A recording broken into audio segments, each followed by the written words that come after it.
IBPS clerk எக்ஸாமுக்கு apply பண்ண இன்றைக்கி தான் லாஸ்ட் டேட் ஃப்ரெண்ட்ஸ். அப்ளை பண்ணாதவங்க அப்ளை பண்ணிவிடுங்க. ஐபிபிஎஸ் பிஓ எக்ஸாம் நாளைக்கு யாருக்கெல்லாம் இருக்கோ அவங்க இன்றைக்கி ஃபுல் டெஸ்ட் அட்டன் பண்ணுறத கொஞ்சம் அவாய்ட் பண்ணிவிடுங்க. அது உங்களுடைய மைண்டை அஃபெக்ட் பண்ணும். ஒரு டிஃபிகல்ட்டான டெஸ்ட் இது அட்டன் பண்ணிங்க அப்படின்னா அதுக்கு பதிலாக நீங்கள் என்ன பண்ணலாம்னா ப்ரீவியஸ் இயர் லெவலில் இருக்கக்கூடிய மெமரி பேஸ்டு கொஷினையோ இல்லை பிடிஎஃப்ஸையோ எடுத்து சால்வ் பண்ணி பாருங்கள். அண்டு மார்க் டெஸ்ட் எடுக்க கஷ்டமாக இருக்குது மெமரி பேஸ்டு அப்படின்னா, இல்லை கொஞ்சம் டைம் கம்மியாக இருக்குது அப்படின்னா சப்மிட் பண்ணிவிட்டு அதில் முக்கியமான கொஸ்டின்ஸ் மட்டும் சும்மா டச் பண்ணி பாருங்கள். உங்களுக்கு எக்ஸாம் ஃப்ளோக்காக ஓகேங்களா, டச்சிலே இருக்கணுன்றதுக்காக. அடுத்து ஐபிபிஎஸ் கிளர்க் எக்ஸாம் பற்றி எகைன் பார்க்கலாம். அதுக்கு முன்னாடி நாளைக்கு எக்ஸாம் போகிறவங்க நல்லா பண்ணிவிட்டு வாங்க. All the best. கான்ஃபிடண்ட்டாக பண்ணுங்கள். கண்டிப்பாக உங்களால் கிளியர் பண்ண முடியும். ஐபிபிஎஸ் கிளர்க்கில் இந்த ஃபோட்டோ இஷ்யூ, அதுக்கப்புறம் இந்த சிக்னேச்சர் இஷ்யூ, லைவ் கேப்சர் அந்த மாதிரி இஷ்யூஸ் எல்லாம் வரும்.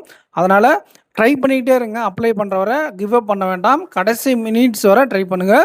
அண்ட் எக்ஸ்டெண்ட் பண்ணுவாங்களா பண்ண மாட்டாங்களா அப்படிங்கிறத பற்றி யோசிக்க வேண்டாம். ஏன்னா எஸ்பிஐ கிளர்க்கில் எக்ஸ்டெண்ட் பண்ணாமல் போயிட்டாங்க அந்த ரெகுலர் இதில் ஓகேங்களா. அந்த மாதிரி கூட இதில் நடக்க வாய்ப்புகள் இருக்குது. எஸ்பிஐ கிளர்க்கில் என்ஐசிஎல் அசிஸ்டண்ட்டில் சரிங்களா.